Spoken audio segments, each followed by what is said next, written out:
ये सुंदर पत्र भेजे हैं, आप इसे ग्रहण करें।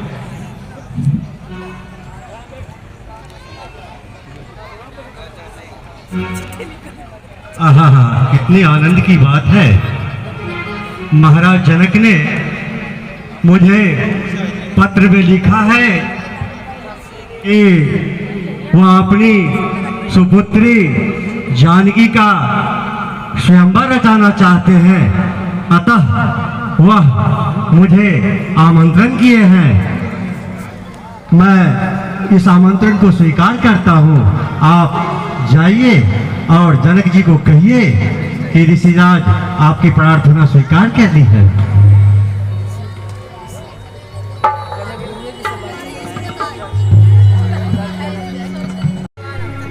कल्याणमस्तु।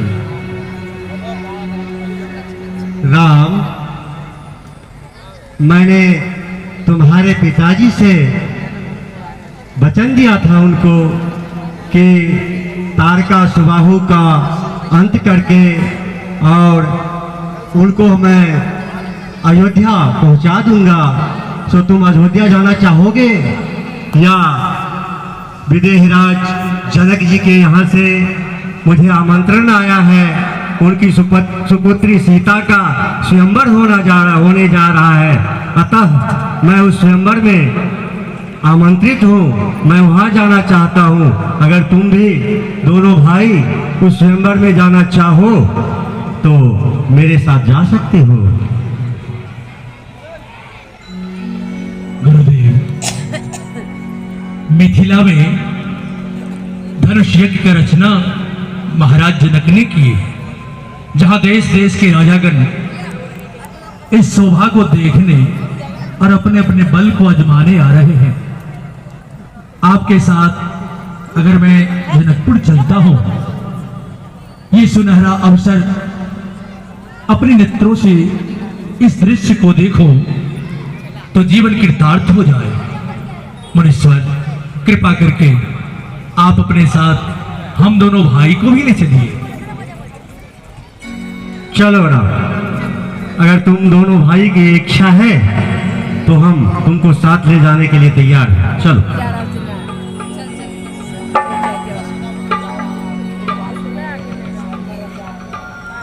धनुष जाग सुनी रघुकुल नाथा,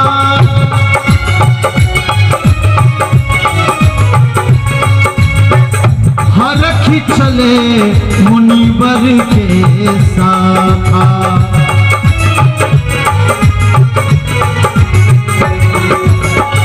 आश्रम एक दीख मगमाही, खग मृग जीव जंतु तहनाही।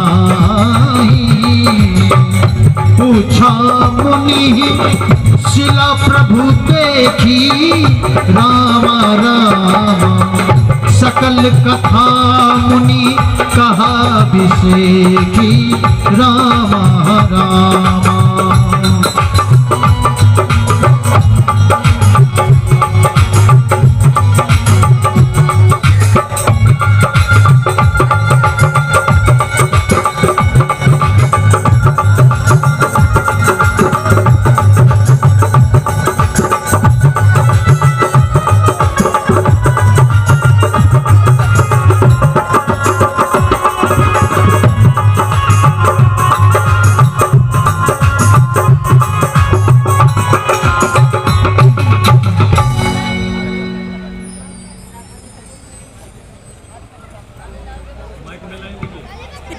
गुरुदेव, ये तो बड़ा विचित्र स्थान है।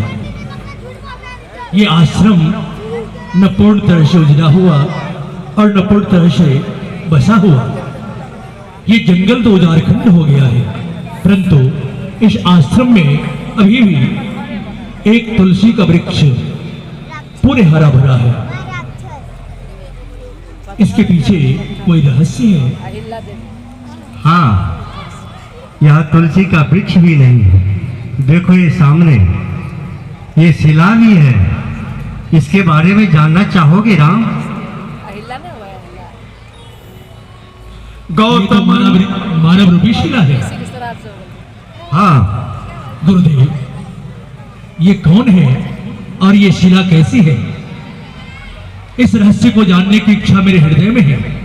आप मुझे कुछ शब्दों में इस रहस्य से अवगत करवाए।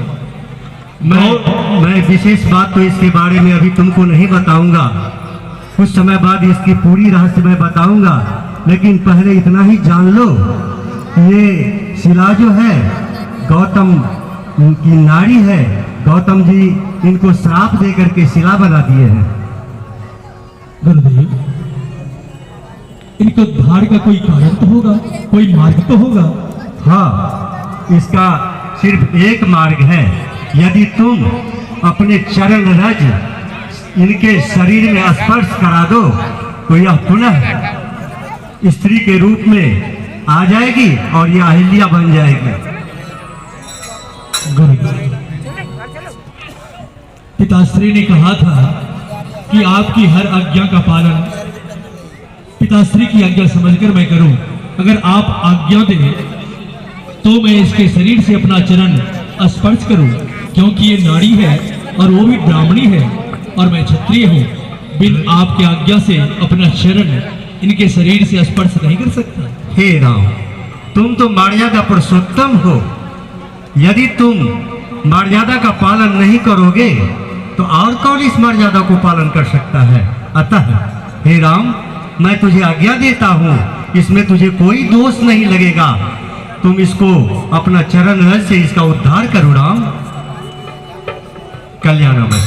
पर सतपद पावन शोक न सावन, प्रगट भई तप पूज सहे। देखत रघुनायक जन सुखदायक, सन्मुख होई कर जोर रहे। अति प्रेम अधीरा पुलक शरीरा, सुख नहीं आवई वचन कहे। अतिशय बरभागी चरण नहीं लागी, जुगल नयन जलधार वहे। धीरज मन कीना प्रभु कहु चेना, रघुपति कृपा भगति पाए। अति निर्मल वाणी स्तुति ठानी, गम्य जय जय रघुराई।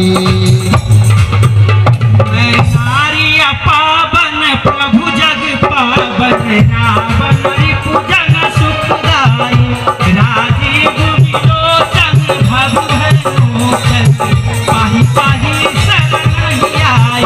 मुनि श्राप जो दीन्हा अति भल कीन्हा, ब्रह्म अनुग्रह मैं भाना। देखहु हरि लोचन हरि भव मोचन, इहो लब शंकर जाना। बिनती प्रभु मोरी मनमति भोरी, नाथ न मांगो बरियाना। पद कमल परागा रसवती राजा, मन मधुप करे पाना। जहि पद सुर सहिता प्रेम पुनीता, प्रगट भये शिव शीश धरि। सोई पद पंकज जहि आज मम सिर धरे कृपाल हरि।